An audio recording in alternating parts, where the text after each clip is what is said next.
going on, guys? I'm Austin from FlickDirect talking to Sylvia and Danny on their film Follow Her. How are you guys doing tonight? Awesome. So good. So, had the opportunity to watch this.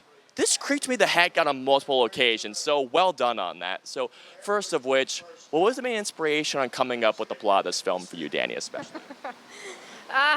I mean, there's a lot of inspiration from my real life in this movie. I had a web series online about taking Craigslist jobs and filming them with hidden cameras, and I did that for 6 years on and off. So there's a lot of real life stuff that I pulled from that eventually made its way into Follow Her. And then I think the impetus for the idea was to write something that was a 1 or 2 person cast in one location. So it really started there. And then it just evolved and evolved. And when Sylvia came on, we evolved it for another whole year in the script, and it became what it is today. So this film has to do a lot with social media and how we interpret things, how we've gone through connecting to people to how we've used it to monetize certain things. So how do you think this film interprets that in your eyes? Well, I think social media plays a huge role in a lot of people's lives, maybe too much in some. And I think this movie makes you maybe question your own presence, your own footprint on social media, between who you're trusting online that you don't know, how much time you're giving to complete strangers, and then also maybe being more thoughtful with what you put online and not taking advantage of people, maybe, being a little more... It's also about what is the line around going too far? Yes. Was a big theme in it, and finding that balance. Because I think even just as us as everyday people, it's really easy to slip into that of going too far, of spending too much time on it, like Sylvia was just saying. And so I really wanted to tread that line with the character of Jess around just that one moment in time, that one moment that might not have been the best decision and slips over the edge, and then the consequences of that. There's a lot of Hitchcockian references throughout the entire film. Was there a specific Hitchcock film that was an inspiration that you had to do in terms of how you move the camera, in terms of your storytelling? Well, there was a lot of Hitchcock early on for me, trying to figure out how I wanted to keep the thriller portion of the film alive, how to keep the tension always building, because it was a big part of it was 2 people in one location.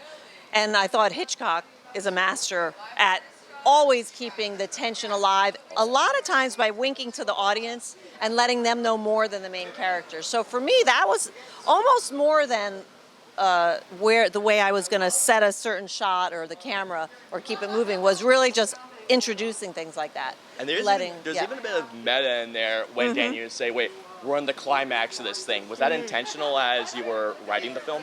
Yeah, those were all intentional, because the whole meta aspect of it was, it's very purposeful from beginning to end in terms of referencing even the Save the Cat, the Blake Snyder screenwriting stuff. I was really purposeful around putting all those beats in of like, okay, now we're in the middle section when the audience is getting bored, and now we're leading up to the climax and calling to those moments. On set, things unfortunately do tend to go wrong a lot of the time when you're filming. Was there a particular shot during this film in which it may have gone wrong, but you figured out a way to improvise it to make it better as you were shooting it? Wow, that's a good question. tough one. Wow. Sometimes the littlest things, and I can't really, the one story I want to tell, I can't because it's too big of a... No spoilers, of course. It's a spoiler. It's a big spoiler. I'll just say, there's the first day of filming wasn't what we were supposed to film. We were supposed to... I thought it would be lovely to have day 1 of filming be 2 actors outside in a beautiful park.